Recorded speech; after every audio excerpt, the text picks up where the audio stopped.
हरखाबै बिथाङा रुंसारि जालांबाय। मानो होनबा दुलाराय बाथौ गौथुमनि 92/16 मे बेवहाय दाफुंनाय जादोंमोन आरो बे रुंसारि रुपनाथ ब्रह्म बसुमतारी बिथाङा फाउन्डार गायसनगिरि आफादगिरि आरो बिथाङा गासै बर' माहारिनि गेजेराव बुहुमाव थानाय बर' माहारिनि गेजेराव बाथौ धोरोमखौ बर'नि गुदि बाथौ धोरोमखौ खौसेथि आरो गोजोन थासारि आबुं आसार खान्थिनि गेजेरजों गेरेमसा बर' माहारि दाफुंनायजों लोगोसे आरो दिनै बाथौ धोरोमखौ मोनसे मुलुगनां खालामनो थाखाय बै समावनो सिन्था सरसा खालामनानै बिथांमोना दाफुंदोंमोन आरो गमामायैनो बिथांमोननि मावबोनाय जिखिनि दिनैनि समाव जाबायदि बाथौ धोरोमा मुलुगाव गेवलांसार जाबोगासिनो दङ गमामायैनो जोंनि थाखाय बै समाव जा सिन्था सारा खालामदोंमोन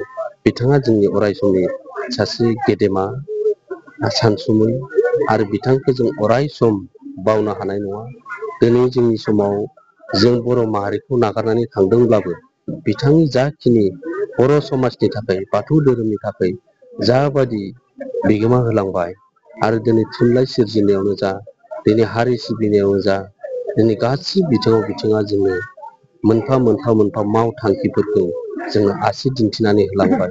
गमामायैनो दिनैनि समाव बर' माहारिनि गेजेराव गुबै बाथौ धोरोमा जे जोंनि गेजेराव मोनसे गेरेमसा बर' माहारिखौ खौसेथि खालामनानै फोथांना लाखिनो हायो, खौसेथि लाबोनो हायो।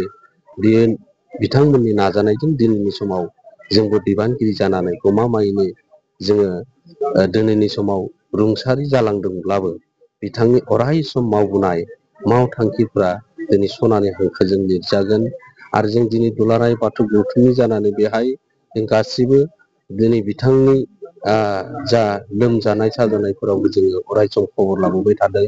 दिनैनि समाव जों मैयानिफ्रायनो जों दंथ'यो।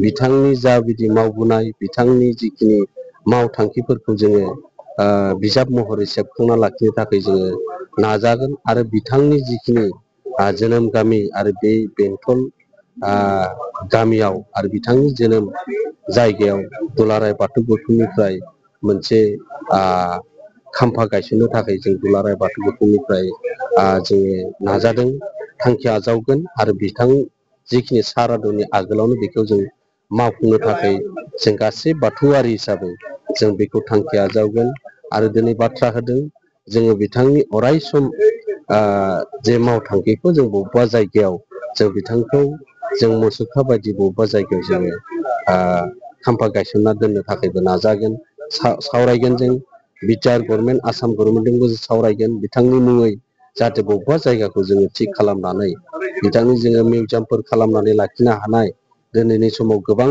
जायगाफोर दङ बेफोर जायगाफोराव जोङो हायो नामा बेखौ जोङो आसाम गभर्नमेन्ट आरो बिटिआर गभर्नमेन्टखौ जों खावलायगोन। दिनै जोङो बाख्नायनांगोन दिनै आसामनि मानाव गेदेर बुंथिगिरि आसाम एसेम्ब्लिनि बिस्वजित दैमारि बिथाङाबो बाहागो लाफैदों आरो जों मिन्थिनायाव बिटिआरनि गाहाय मावफुं सोद्रोमा प्रमद बर' बिथाङाबो फैगासिनो दङ। बिथांमोनखौ जों दिनैनि जोंनि बे समाव दुखुनि समाव जों दान्दिसे सम गासैबो फैलायनानै बाहागो लाफैदों, गोजोननाय मोनदों। बर' माहारिनि गेवलांसार बाथौ धोरोमखौ खालामनो नाजानायाव जों गासैबो दिनैनि समाव खौसेयै जों दिनै बिथांनि थैखौ जोङो अराय समनि थाखाय जों गोजोन बिदाय होनो थाखाय जोङो थुबुर जादों। आं बेनिखायनो गासैखौ खावलायदों जाहाथे दिनैल' कर'ना जों गासैबो दिनैनि समाव फैनानै न'खरखौ आरो न'खरनि बाय बाहागि गासैजोंबो जोङो खौसेयै जोङो दुखु दाहाखौ बानस'नानै जोंबो दुलाराय बाथौ गौथुमनि जानानै दुखु फोरमायदों। जों सुबुं माहारिनि गेजेराव बेखौनो फोरमायदों जिल्ला आफाद बियाब आफाद जोङो सानबानि थाखाय दिनै जोङो बिथांनि सिया गोजोनै जायगा मोननो हानायनि थाखाय जोङो आर'ज खालामनाय जागोन। सानबाया जों आर'ज खालामनाय जागोन। जों फ्लेग आउट दिनैनिफ्राय खालामदों बे हाबाफारिखौ दुलाराय बाथौ गौथुमा जों फोसावदों आरो बेखौ नोंथांमोननि बे निउस पर्टेलनि गेजेरजोंबो जों गासै जिल्ला आफाद बियाब आफाद गामि आफादफोरनिसिम फोरमायहरदों। बे सानबाया जाहाथे बिथांनि सिया आलो गोजोनै जायगा मोननो हानायनि जोङो आर'ज खालामनो थाखाय जों खावलायहरदों। सोलोंथाइ बोसोर 2025-26 मायथाइनि थाखाय मोनसे फोसावथाय। थिथागुरियाव थानाय मानास पाब्लिक स्कुलाव सोलिगासिनो फरायसाफोरनि थाखाय गोदान मुं थिसननाय। नार्सारिनिफ्राय लानानै 9 थाखोसिम फरायसाफोरनि थाखाय दासान्दि मुं थिसननाया सोलिगासिनो दं। मानास पाब्लिक स्कुला गुन गोनां सोलोंथाइ होनायजों लोगोसे बेयाव फरायसाफोरनि माखासे खाबुफोरबो दं। Basic computer education, English speaking environment, highly skill and qualified teacher, गासिबो रोखोमनि गेलेमु गेलेनाय आरो योगा क्लासखौ मोनफागोन।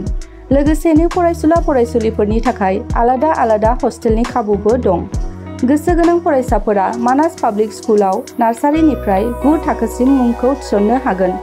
मुं थिसननायनि बागै आबुं बाथ्राखौ मिथिनोब्ला नोंथांमोनहा मानास पाब्लिक स्कुलनि जानबुं नाम्बार 6000489621 नङाब्ला 9706475349 आव थोंजोङै सुलाद लानो हागोन।